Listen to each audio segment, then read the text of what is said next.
How's it going, guys? It's by looking here back with another video. Real quick before we go ahead and get this started, if you can, go ahead and hit that subscribe button. It's super appreciated. Supports the channel, all the great stuff. Lets you see all my new content. But yeah, so we have Zoodiac Eldlich here for you. Deck is super crazy. It puts up several disruptions, which is one big thing that I do like about it. Being able to do that, just the zoo cards make this deck so much more powerful. It puts an extra threat on the board. It lets you play cards like Zeus, things like that. And the Eldritch cards are just so insane.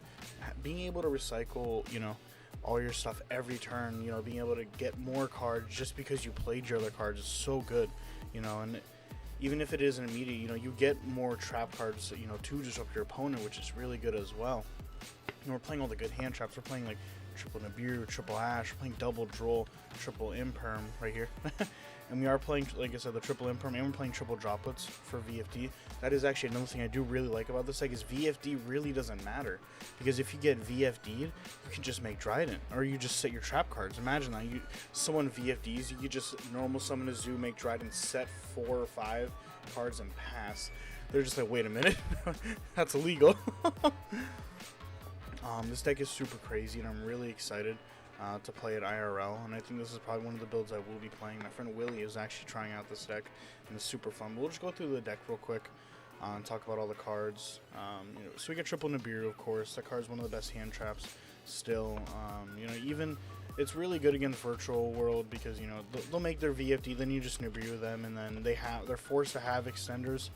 And if they don't, or even if they have like one of their weaker hands, you just auto win with Nibiru, then maybe they set a trap card and pass, and you just Eldlich send, get rid of it. It's so good. Then we have 2 Eldlich, pretty standard. 1 Thoroughblade, double Whiptail, and triple Ram. Some people are playing triple Ram and 1 Whip. I really like Whiptail this format, especially because a lot of Eldlich players are popping up out of nowhere now. Weird, huh? So we're playing 2 Whiptail instead, so we can banish the Eldlich. And we're playing triple Ash because I really don't like dinos. We're playing double Droll. I really don't like dinos. This is a flex spot as well as a triple Book of Moon, I feel. So if you were looking to maybe put 5 other cards in, you could always cut these. These would be the ones. But I feel like the Book of Moon and Droll are just so powerful. I feel like you have to play it.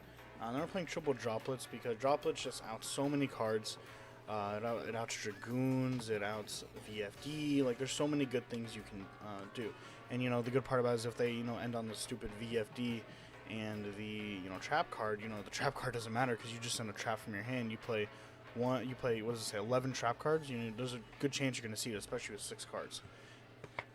And then we're playing 1 Eldlich or a White Destiny. To be honest, like the normal spell better. I feel like just slapping Eldlich for funsies from your deck at the end of the turn, especially if you don't have Sanguine, it's really good. But this one does have its uses. It is a quick play spell, so you can activate it during either player's turn. So it's like a fake Sanguine, especially because you're not really, most of the time you're not going to use this card if you're, if you haven't used a Sanguine yet, of course. Sometimes you have to, which is why we're playing it.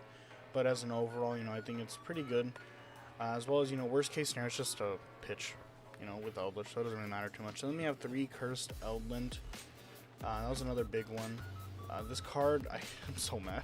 I remember when this card was literally $1.50. Now it's one of the expensive cards in the deck because they were like, oh, Golden Lord's not expensive anymore? Say less. Cursed Eldland it is. Then we're playing 1 Barrage. One interaction that's really insane with this deck is, Trident. You make your Trident, and then you use Trident effect during your turn to pop the Cursed Eldland after you used it. So you use Cursed Eldland, search your Conquistador, then, excuse me, then you go ahead and use your Trident effect to pop the Cursed Eldland. It sends Conquistador, Haquero, and then you banish that search of Sanguine. So with these 2 cards, you're guaranteed 2 disruptions, which is really good. Plus whatever other cards you open in the form of Droplets, Imperm, Book of Moon, Droll, Ash, Nibiru, yada yada yada. And then one Barrage, triple Tenki, of course, pretty straightforward. 3 Imperm, pretty staple. 3 Sanguine, and 3 Conquistador, and 2 Haquero. I like this because, it just gives you more resources to play with. But you can definitely cut one of these Haqueros for another card, maybe a 3rd Droll if you want to, or you can cut it just for a good one-of. It's really up to you. It's just, this is what's been working out for me in a lot of testing so far. And then extra deck's pretty straightforward as well. We're going to be playing 2 Zeus because we have without, literally, how many? We have 10 XYZs, 8 not being Zeus, but still, 2 of them being Borbo means 1 Borbo equals 1 Zeus. So, yeah, and then we have 2 Tigger. We have 1 Hammer Kong, 2 Chaka 9, 1 Dryden, 2 Borbo, pretty standard.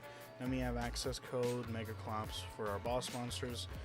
We have Unicorn as well, and Nightmare Phoenix, and then we have Asa, the Earth Charmer Immovable. This deck is coming up a lot more now. You know, you're starting to see this deck pop up a lot more. So I feel like this card is pretty good, and it also gets you a Zoo monster as well, which isn't bad. But to be honest, you can cut this. Same thing with the Phoenix or the Unicorn. Like, these 3 are really flex spots. Access code 2, I guess. So you could say these 4 are like flex spots, really whatever you want them to be. Maybe you want to put the deck to match your locals. Like, you have a lot of invoked Dogmatica. So, you know, you want to put maybe like Cyber Dragon Nova, Natis, Mechaba, all that good stuff. It's really up to you. These are just the cards that I had the most success with. I really haven't made access code too much. It does come up, but most of the time you're just taking control with the Eldlich board. Like, maybe you could put in rank 5s or rank 10s for your Eldliches. That doesn't sound too bad, actually. Sounds pretty good when you think about it. But yeah, that is the deck. I will be posting, you know, videos of it later on. Really just more showcasing what the deck can do and stuff like that. This is really just a profile for it, and then, you know, do some ironing out and give you guys a final result. Make sure, you know, it's really what I like. But this deck is super good, super consistent. Being able to put multiple disruptions up, especially with the form not being like... that is another big thing I do like about this deck, you know. Just really Eldlich in general. You can't really get Nibiru. Nibiru is just such a powerful card. And the Zoos really, you know, they let you put on really good monsters without having to worry about Nibiru. Because, you know, you can always just summon 3 or 4. And then during your turn, same thing. Like, you know, most of the time, you summon an Eldlich on their turn, and maybe you can link him off, summon him back, and now he's 35 just for the funsies. Or you can get him back to your hand so you can pitch him. Or if you draw him, you can pitch him. Like, there's so much versatility with this deck, and it's really good. And you play, like, so many disruptions. That is a big reason why I do like the deck. Just Recursion is a big fan of mine, and 1-card starters are just so crazy. Like, we play for 9 Zoos. You know, the likelihood of us seeing them is pretty high. But yeah, if you did enjoy the profile, go ahead and hit the subscribe button. It's super appreciated. And if you can, I do have my second channel linked in the description below. No clue what we're doing with it yet, but we'll figure it out. Probably going to be like more gaming oriented. I haven't really posted anything there yet, but I do have my Discord link if you want to go ahead and contact me that way, or my Twitter. But yeah, take it easy.